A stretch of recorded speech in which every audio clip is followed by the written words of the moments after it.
Hi, Casas Adobes, and thank you all so much for being part of this family message as part of our virtual worship service that we are doing this Sunday. We are continuing to be safe and to be together as a community.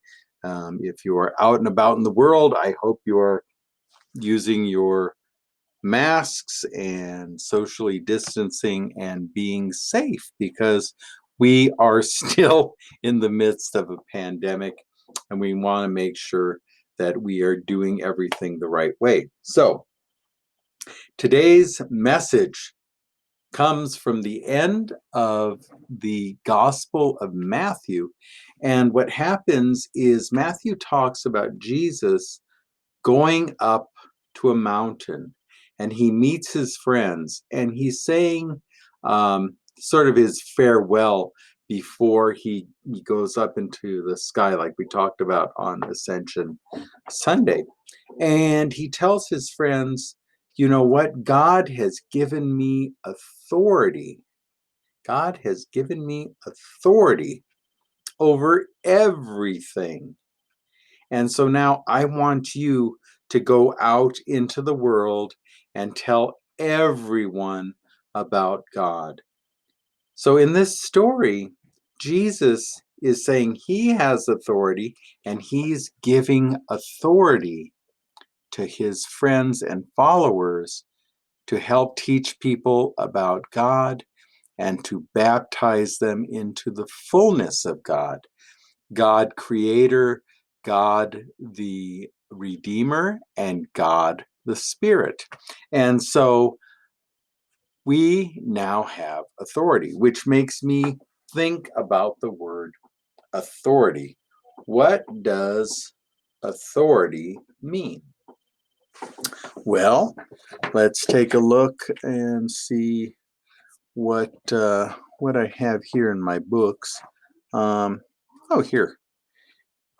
Here's a book called The Way Forward, and the author is J.D. Calavig. And let me see. Oh, I think I have a book here on Jonas Salk. He's someone, if we're going to be in Vacation Bible School, we will talk a little bit about Jonas Salk in America. And the author is Rhythm Prison. So we have authors. Authors are the people who write a book or make something. And so that's where authority comes from being able to make things, being able to direct things and have them, like a book, have them made and given a direction. And so this is what authority is. So sometimes when we think about authority, we think about rules. And so I went into our classroom and I got this off the wall, and this was our rules. So this is an authority. This is something that was made for a classroom. So you have our rules. Leave only if you have permission. Raise your hand before you speak. Keep your hands and feet to yourself. Use materials sensibly. Always be kind. Listen to your teacher the first time. That's an important one. And listen when someone is talking. So these are our rules, and these have an authority because they were made. Now, some people may think I am the authority. And yes, I have some authority in our church, in our community, because I'm able to help guide and direct things, make things. But where do I get my authority from? Do I get my authority because I get to wear a stole? Well, this is my animal stole. I love it. Not really. I wear my stole because it reminds me that I carry on my shoulders a lot of responsibility to teach and to be a good follower of Jesus. And so I wear my stole, especially on Sundays, to remind me of that. Maybe because I get to wear a collar. No, this doesn't give me any sort of authority. Did you guys know it popped out like that? Well, it pops out. And you know what? I can even open my collar and just get kind of casual. Do I have any less or any more authority because I'm not wearing a collar? No. I wear this collar because it reminds me that when I talk, when I say things, that I have a responsibility to people and that I shouldn't say things that are wrong. I shouldn't lie. I shouldn't tell people to do bad things.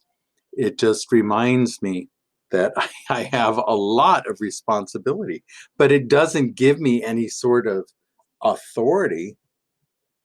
So, where do I get my authority? Where do any of us get our authority in the church? Well, we do get authority from God. In the Gospel of Matthew, we heard Jesus said, I have authority, and now I'm giving authority to you to love one another and to say good things about God and of love. And when I became Pastor John, from Mr. John to Pastor John, I don't know if you guys remember, but you all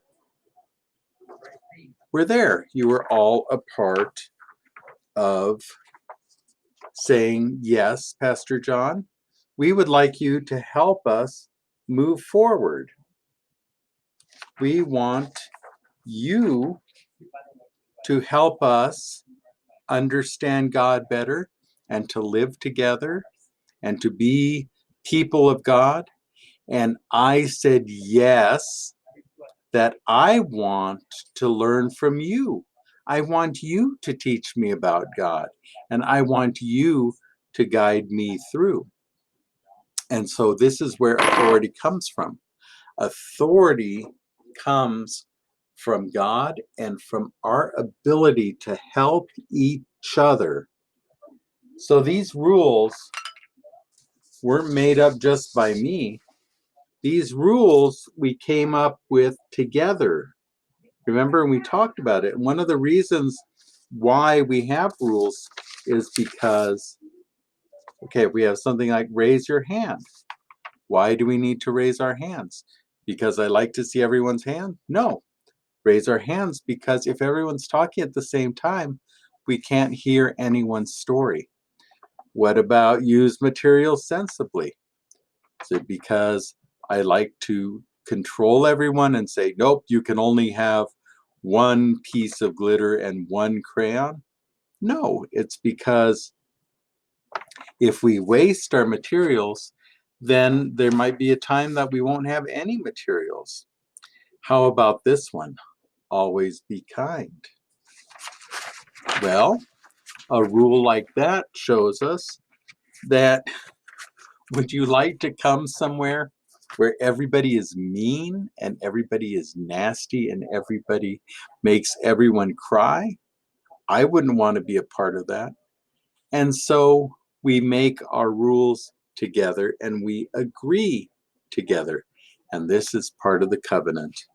And so, as I always talk about this cross, and it's kind of a squiggly cross, but remember we have the up and down of God, the side to side of ourselves, and in the middle is where we meet. And this is where authority is.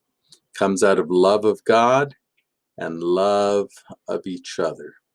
And so that's the lesson today, and we're going to talk about that in Sunday school, how we can be loving, kind people to one another, and how the authority that God has given us to share the love guides us along.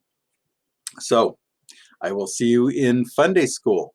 Remember to be well, to be kind, And of course, be a blessing to one another and do everything you can in love. And I will see you in Sunday school. Thank you. Bye-bye.